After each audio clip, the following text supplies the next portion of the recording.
I did it again. Forgot to latch the cabinet. So that happened just a block from home. So we went home, cleaned up, and I'm glad we did because I had forgotten my keys. Okay, the jam is ready. This is all pumice up here. It's not even gravel. Yeah, but if I'd been recording, it would have been better. I'm gonna make jam while we drive in the bread machine. Got a package of raspberries, tablespoon of lemon juice in here. I use a tablespoon of pectin and a half a cup of monk fruit sweetener. So I'll put this in here, put it in the machine, and I'm gonna let it sit there for a while because the berries are frozen. But probably in an hour or so I'll turn it on and it'll be ready by the time we get to our campsite. It is a combination of the known and unknown that makes van life so appealing to us. We always know where we will be sleeping, but never know what we will discover. Campervans are not for everyone, but for us it has become our preferred home. And tonight we find a free campground just north of Mammoth Lakes where we can ride to an Obsidian Dome that supplied Native Americans with an endless supply of raw materials to make all the points and arrowheads they could want. We got ripped off. It's closed. Let's go down to the lower one. Okay. Looks like lower Dead Man Campground is open. Gates closed there too.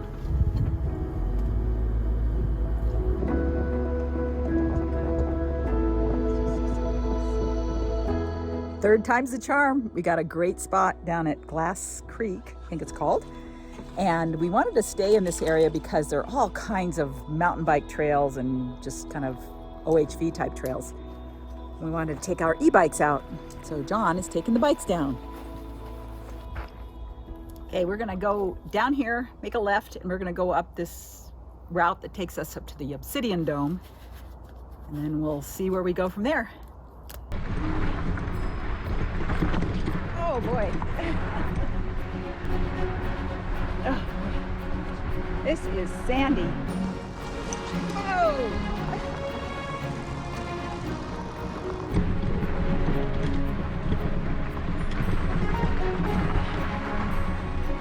Whoa. Whoa. Whoa. Yeah, but if I'd been recording, it would have been better.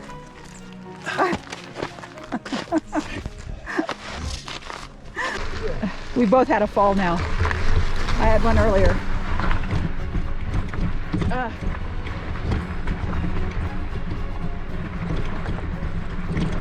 Can you see all the reflections over here? That is obsidian. Oh, that's amazing. Where's your geology hammer? I forgot it, but I ordered one. There we go. It says steep, rocky, rough.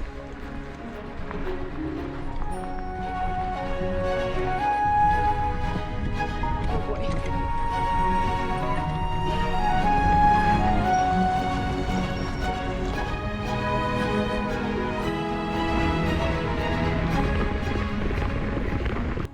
This road will take you all the way from June Lake to Mammoth. I'm not sure if our batteries would last that long. Maybe. Have to look at the mileage.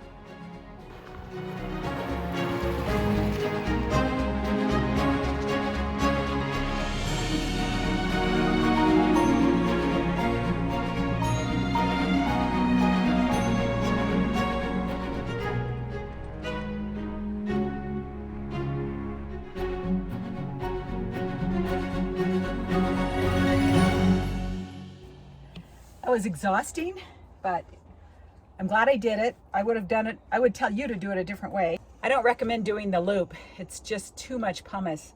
Makes it really rough, but the back half is a lot easier. Okay, dinner now. Okay, the jam is ready, and I'm gonna pour it into a jar. It kind of comes out a little bit liquidy, but it firms up as it chills. I have no idea how this is going to taste, but I'm going to cook up some pasta. I had some frozen basil pesto that I made. And I'll thaw that out, and I've got some asparagus, and I'll whip up some kind of a creamy sauce thing and throw it all together. We'll see how it tastes. Someone asked me how I do the dishes, so I thought I'd really quickly go over it. First, I wipe out all the things we used with the paper towel to get rid of all the big stuff.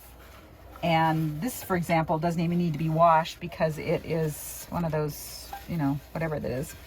So I'll just wipe that out and don't even wash it. And then the rest of the stuff, I'll put the bowl on the bottom. Oh, I'll just kind of get things wet. And then I'll get a little soap on the sponge. I also have a squirt bottle this squirt bottle has water and soap in it. Sometimes I'll use that. Sometimes I don't. Soap everything up. Tiny sink. The new vans have bigger sinks.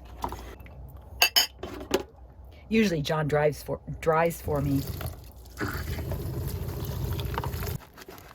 I think it's time to switch over to this.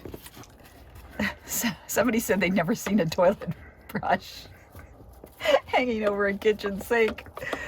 And I said, it's not a toilet brush, it's a bottle. It was somebody from, I think they were from Europe. And I said, no, it's a bottle brush. We have bottle brushes over here. I also carry a small eyedropper bottle full of bleach so that every once in a while I can put some bleach in water and then dump my sponges and brushes in them so that they won't get skanky. And then I'll rinse this one out. And I think that was probably less than half a gallon. That's it. Hope that helps.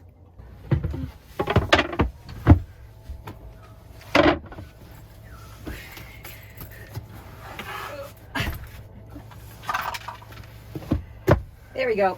I'm ready for bed. I'm tired. Let's go to bed. Let's watch some TV. Who says riding an e-bike is an exercise? I am so sore. I can't move. That was rugged yesterday. Now we gotta get up and go see the grandkids. That'll wear us out.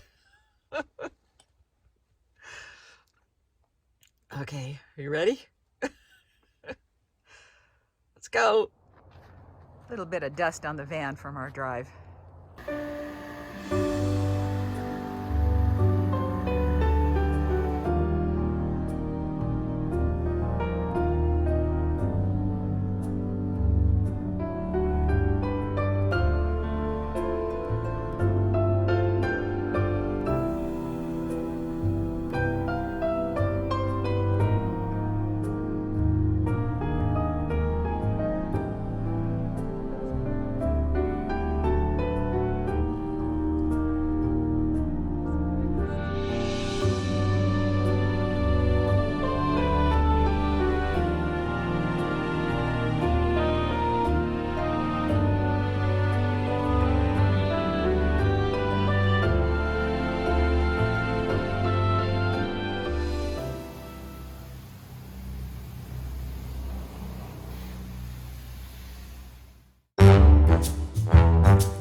But this is Steve. Steve has come to my rescue today. Hi. He also switched out his... Steve, do you own a junkyard? I have enough stuff in my garage that it would probably qualify that way. He switched out his TV for a... What did you get? You got a... I got the a Jensen. Supersonic. Yeah. Yes. And his was cheaper, probably by $100. Less money. It has... it's a monitor, so it's really, really light. So it makes it easier on the rack. It is HDMI 1080. Yeah, that's this. And it also has a built-in DVD player. Yeah. So we'll see who's lasts longer. Well, you'll have this switched out in 6 months. You're going to win, Steve. Okay, so Steve came over so he could show me how to hardwire yeah, instead of using the adapter, the 12-volt adapter. I wanted to hardwire it because John's feet, his big feet, get caught in the wires at night when he's sleeping. So, and Steve came up with a great idea that I'll show you guys on how to run the wire into 12 volt. It's already existing in the refrigerator. Yes, brilliant idea, because I was thinking we had to go in through all that junk in there, and you're saying no, you probably don't want to do that because the CAN bus system wouldn't like it. Yeah, wouldn't like it. But we did this, and we didn't even have to drill a new a new hole into an existing one. Okay, so now I never shut this off until you tell me I can shut it off. That's right. Okay, so now let's go outside, and Do you want to use another one there too? I'm going to wait until we see how much wire we need, and then we will see if we can wire it, and we'll of course see if it works. Okay. Okay. See, I'm perfect in these. John is not. Yeah. Well, I'm perfect outside of these. Yeah, John.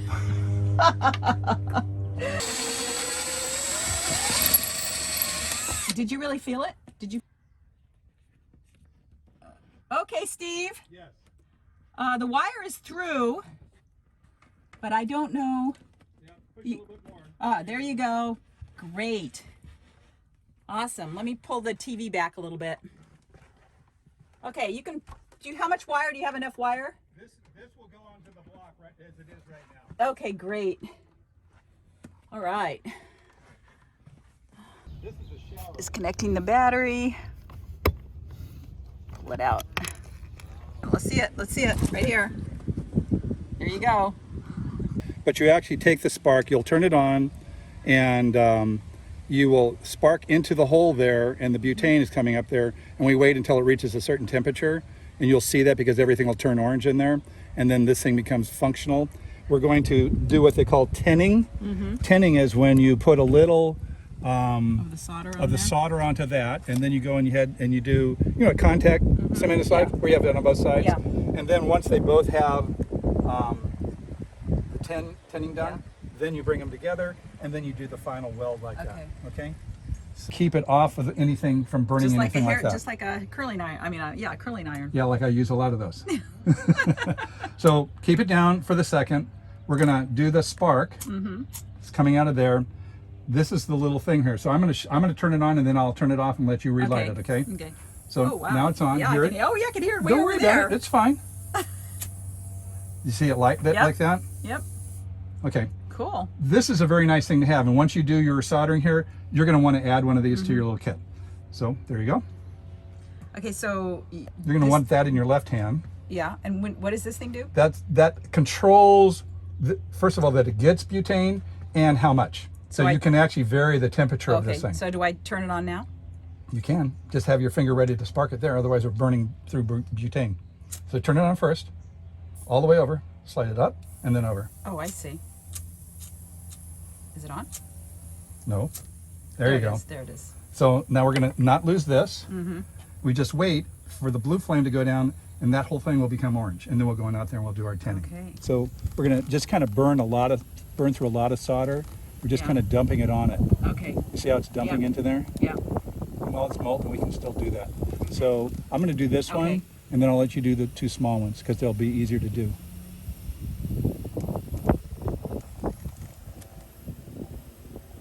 Okay, so they'll be ready. So let's pull this guy out.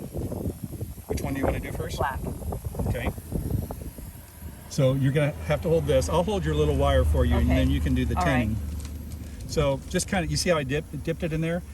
In this particular case, I'd like you to touch it underneath and try to get the tinning all the way around it as you're doing it. So touch the, Touch keep this keep first? going at it. Just keep going at it. Keep feeding it. Okay, now do a little underneath.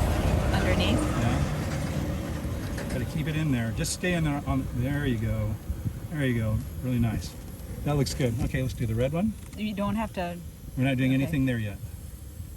Fill it all up onto that thing. There you go. There you go. Keep on pouring it on. All right, looks pretty good to me.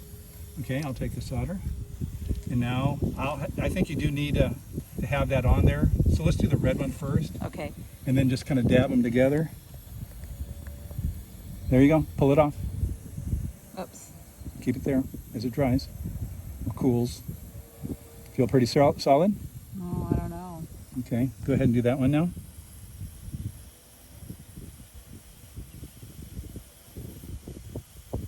Keep going. burning the casing a little bit. I'd move this little wire a little bit closer to it. Nope, it's already soldered. Okay, you've done it. That's done? Yeah, I don't see it coming off. No, not coming off. Okay, so there you go. Slide it all the way down. Perfect. You like that little thing? Scary. Why? It's because it's hot. Thank you. So you would recommend soldering and using the heat shrink normally? For this particular application, what a lot of people would say in RVs and things is to use a butt joint. And on mine, I actually did that. I spliced into the wire, but I had a lot of wire. It wasn't as tight as this. And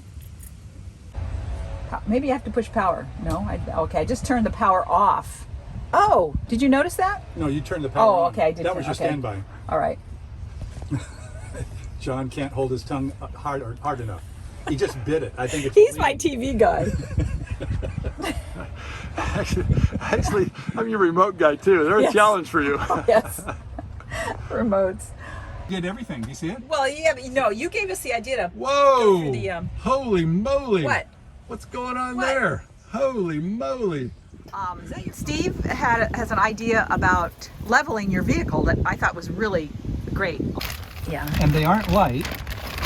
So instead of having the leveling blocks that kind of break if you were to ever put them on uneven surface like grass that's been watered or something like that, I went ahead and got from a horse feed store.